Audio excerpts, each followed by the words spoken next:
오늘도 말씀과 기도로 하루를 시작하는 여러분에게 하나님께서 영육간의 강건함 주시고 새 힘과 능력을 더해 주시기를 간절히 기원합니다. 이번 다니엘 새벽 기도회의 말씀으로 우리가 함께 나누고 있는 갈라디아서에서 우리는 지금까지 율법이라는 단어를 참 많이 들어왔습니다. 율법의 행위로는 의롭다함을 얻을 수 없다는 것이 바울이 가르치고 있는 복음의 중요한 진리이기 때문이죠. 특히 거짓 교사들이 가르쳤던 다른 복음에 빠져있던 갈라디아 성도들에게 바울이 다시 그 복음의 진리를 선포하면서 주님께로 믿음으로 다시 돌아올 것을 호소하고 있는 이번 3장에 율법이라는 단어가 집중적으로 언급되고 있습니다.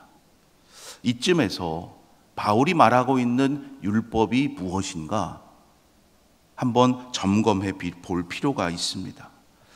여러분, 바울이 말하고 있는 율법이 무엇입니까?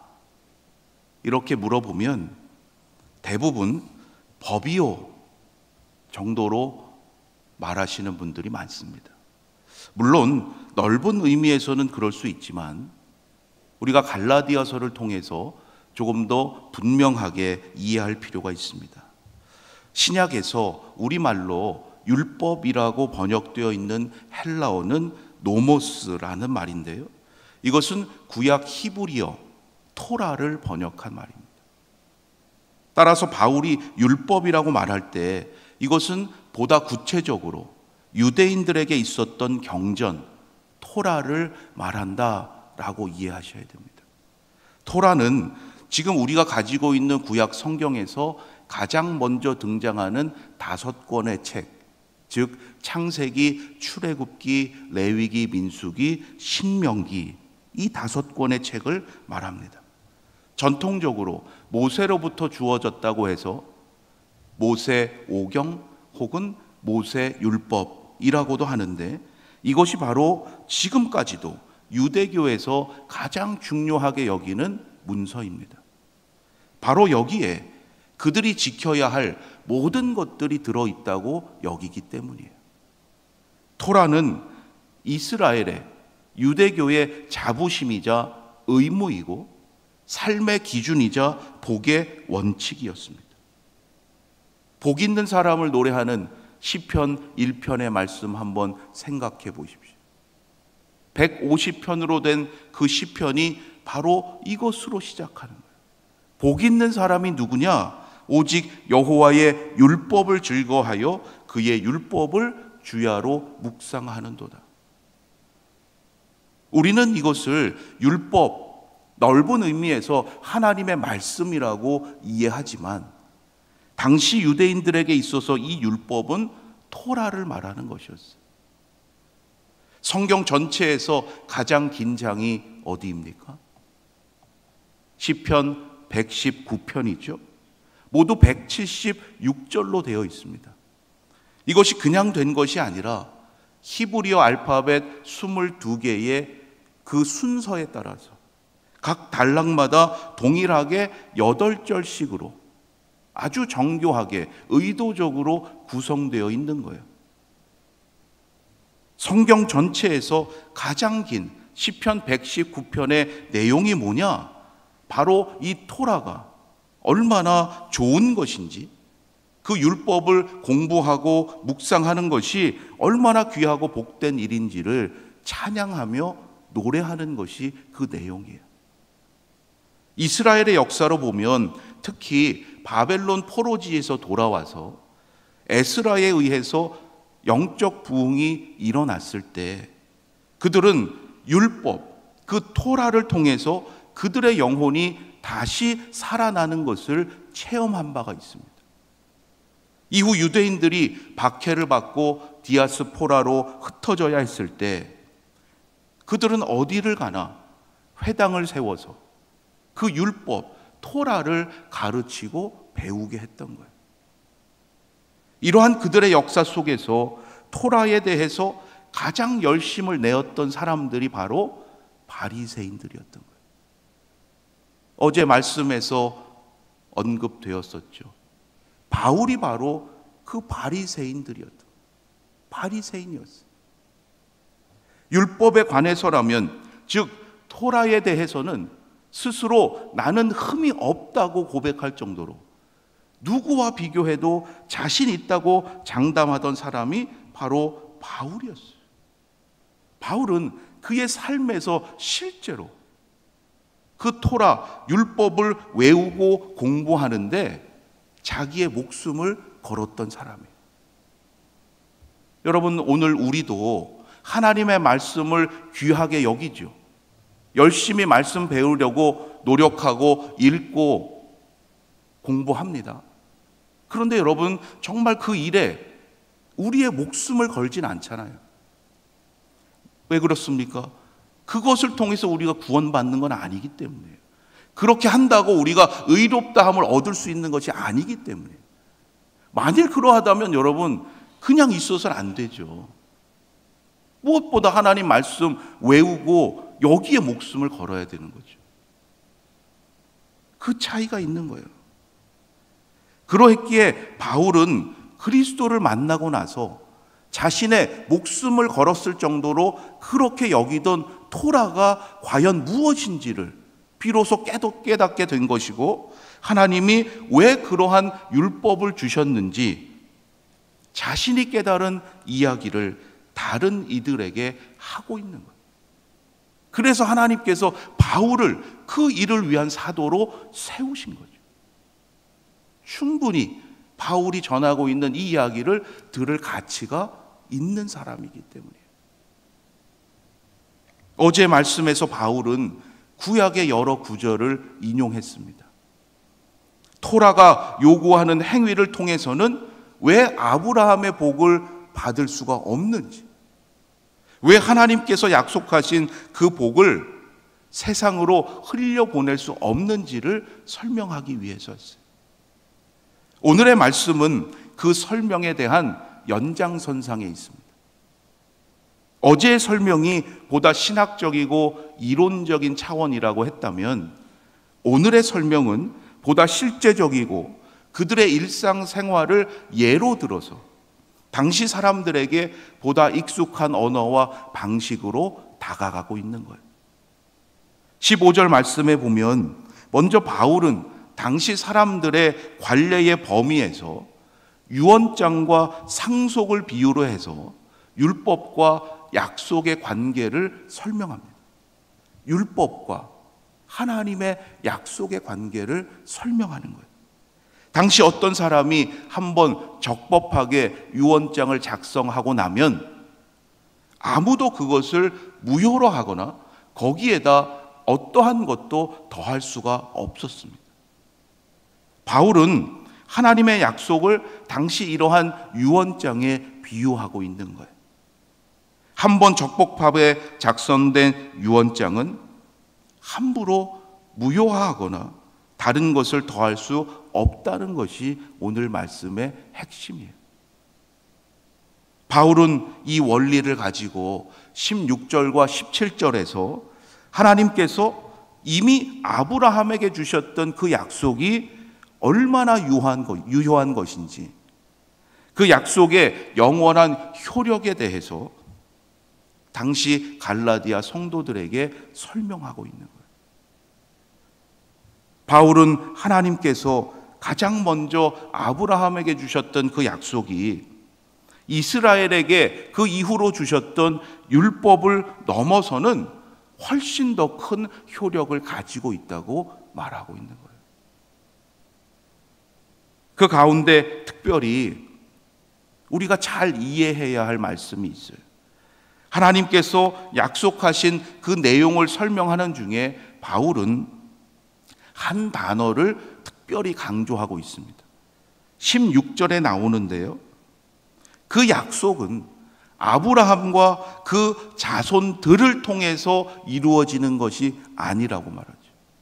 자손들이 아니라 그 자손, 단수임을 분명히 합니다. 그 단수로 말씀하신 오직 한 사람을 통해서 이루어지게 하셨다는 거예요.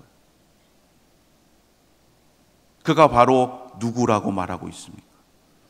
그리스도이십니다. 그리스도의 구원의 섭리가 이미 아브라함에게 복을 주실 때부터 하나님이 계획하셨다는 거예요.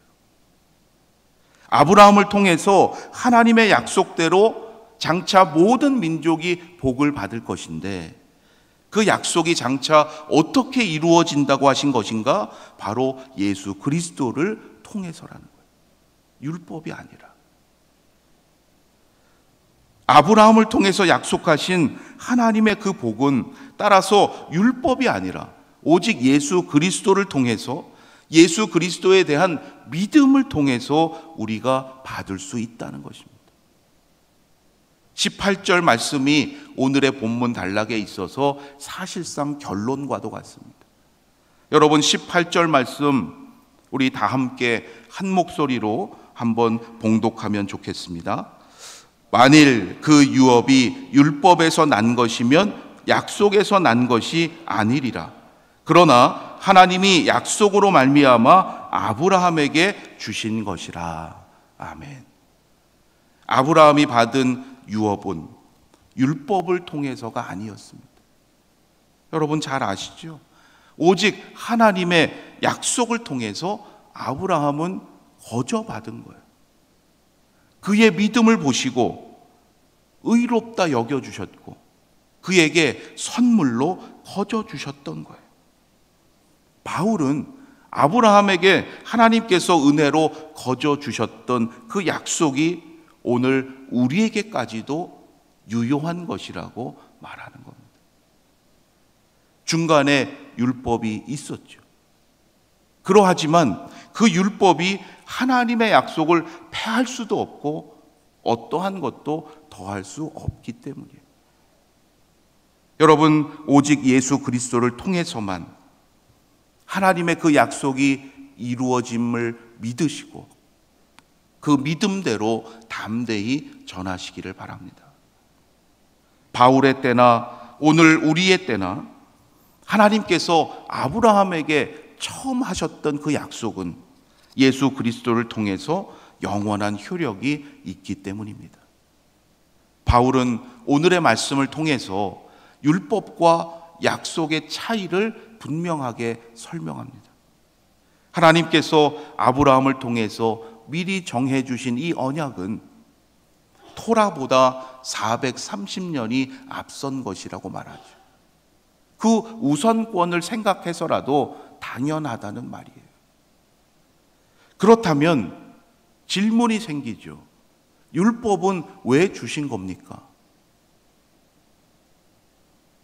율법을 통해서 이스라엘로 하여금 지금 자기들이 하나님의 뜻을 잘 이루어가고 있는지 그렇지 못한지를 스스로 깨닫고 하나님 앞에 범죄하지 않도록 주신 도구라는 거예요.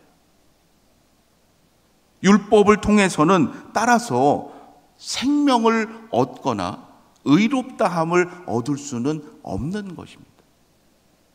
율법을 주신 목적이나 율법의 기능이 아니기 때문이에요. 이스라엘은 이것을 간과한 거죠. 그 율법에 더 의존함으로써 스스로 율법의 저주 아래 갇히게 되고 말았던 거예요. 이제 그 율법의 저주로부터 해방될 수 있는 길은 하나밖에 없는 거예요. 오직 예수 그리스도. 예수를 그리스도라고 믿고 고백하는 그 믿음으로 말미암는 거예요. 하나님은 아브라함에게 약속을 주시면서부터 바로 이것을 말씀하셨다는 거죠. 여러분, 이것이 우리의 생각, 우리의 경험과 사고를 초월하는 하나님의 놀라운 구원의 섭리입니다. 오늘도 하나님은 이 약속의 말씀을 따라서 예수를 그리스도로 믿는 자들에게 복을 주십니다. 세상 속에서 하나님의 복된 사명을 감당하기를 위해서 보내시는 거예요. 이 땅에서의 복만이 아니라 영원한 생명을 주셔서 하나님의 그 언약을 이루어 가십니다. 여러분, 이것이 진정 우리에게 기쁜 소식, 복음이 아니겠습니까? 하나님은 우리를 위해서 이미 약속의 복음을 주셨고 영원한 생명의 길을 예비해 주셨습니다. 우리가 그 길을 찾지 못할까 봐 예수 그리스도께서 친히 그 길을 먼저 가셨어요. 날마다 감사함으로 그 예수님께서 가신 그 길을 따라서 그 생명의 길을 기쁨으로 함께 걸어가는 우리 아연의 성도님들이 다 되시기를 주님의 이름으로 축원합니다. 우리 이 시간 함께 잠시 기도하며 나아가겠습니다. 하나님께서 우리에게 약속의 복음을 주셨음을 감사하고 그 약속이 영원토록 유효함을 갖는 하나님의 축복임을 깨닫게 하여 주시옵소서. 하나님의 말씀에 따라 살아감이 가장 귀한 복임을 잊지 않게 하시고 하나님께서 기뻐하시는 믿음의 사명 감당케 하여 주시옵소서.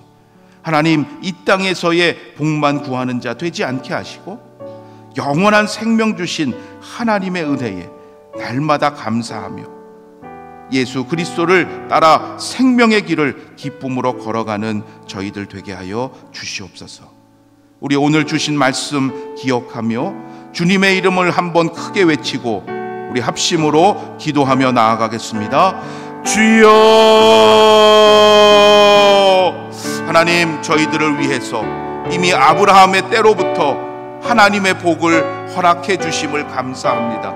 그 하나님의 약속이 오늘 우리에게까지, 아니 영원토록 유효함을 깨닫게 하여 주시옵소서. 율법의 행위로서가 아니라 예수 그리스도에 대한 믿음으로 구원받고 영생을 얻게 하신 하나님의 놀라운 은혜를 날마다 감사하며 기쁨으로 그 길을 걸어가는 저희들 되게 하여 주시옵소서. 이 복음의 진리를 오늘 이 시대에도 담대히 전하는 우리 아연의 성도들 되게 하여 주시옵소서. 하나님의 그 언약을 무엇으로도 패할 수 없고 무엇도 더할 수 없음을 깨닫게 하여 주시옵소서. 이 복음의 진리가 다시금 회복되게 하셔서 오직 하나님의 놀라운 구원의 역사가 증거되게 하시고 우리를 향하신 예수 그리스도의 십자가의 능력이 다시금 선포케 하여 주시옵소서. 오늘도 우리를 통하여 하나님의 복된 사명 감당케 하시는 줄로 믿사오니 하나님, 보내시는 그 자리에서 복음의 능력을 증거하게 하시고 십자가의 능력을 통하여 하나님의 구원의 역사가 이루어지게 하여 주시옵소서. 오늘도 말씀과 기도로 하루를 시작하는 우리 아연의 성도들에게 하나님 영육간의 강건함 주시고 하나님의 복 허락하셔서 이 땅에서 하나님의 놀라운 구원의 역사를 이루어가는 귀한 도구 되게 하여 주시옵소서. 오늘도 하나님 앞에 가지고 나온 기도의 제목들이 있습니다. 하나님, 기도함으로 하나님의 음성 듣게 하시고 하나님 앞에 더욱 거룩한 삶으로 나아갈 수 있도록 인도하여 주시옵소서.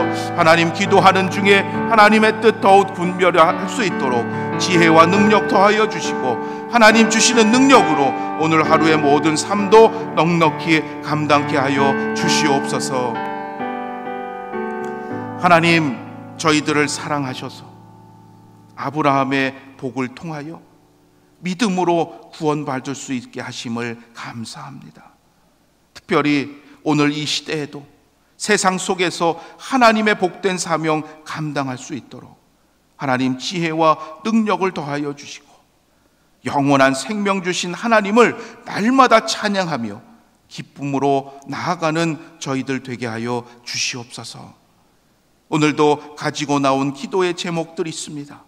하나님 앞에 간절함으로 믿음으로 부르짖어 기도할 때 하나님의 뜻을 분별할 수 있는 능력 주시고 진정 하나님을 기쁘시게 하는 믿음의 삶으로 나아가도록 인도하여 주시옵소서. 육신의 연약함 가운데에서도 하나님을 찬양하며 감사함으로 살아가는 성도들 하나님 치유하심의 은총을 더하여 주시고 생명 주시는 하나님을 기쁘시게 하는 믿음의 삶이 되게 하여 주시옵소서. 자녀들을 위해서 믿음의 다음 세대를 위해서 기도하는 하나님 그 마음 받아주시고, 오직 하나님께서 행하시는 놀라운 일들을 체험하며 더욱 믿음 위에 굳게 서는 자녀들, 다음 세대들 되게 하여 주시옵소서. 오늘도 말씀과 기도로 시작하는 우리 아연의 성도들에게 영육간의 강건함 주시고, 하나님 주시는 믿음의 능력으로 모든 사명 넉넉히 감당케 하여 주시옵소서. 오늘도 감사함으로 예물 드리는 손길들 하나님 기억하시고, 더욱 하나님께 드리는 감사의 제목이 풍성한 복된 삶이 되게 하여 주시옵소서. 오늘 하루의 모든 삶도 하나님께 맡기옵고 우리 주 예수 그리스도의 이름으로 기도드립니다. 아멘. 하늘에 계신 우리 아버지여, 이름이 거룩히 여김을 받으시오며 나라가 임하시오며 뜻이 하늘에서 이루어진 것 같이 땅에서도 이루어지이다. 오늘 우리에게 일용할 양식을 주시옵고 우리가 우리에게 죄 지은 자를 사하여 준 것 같이 우리 죄를 사하여 주시옵고 우리를 시험에 들게 하지 마시옵고 다만 악에서 구하시옵소서. 나라와 권세와 영광이 아버지께 영원히 쌓옵나이다. 아멘.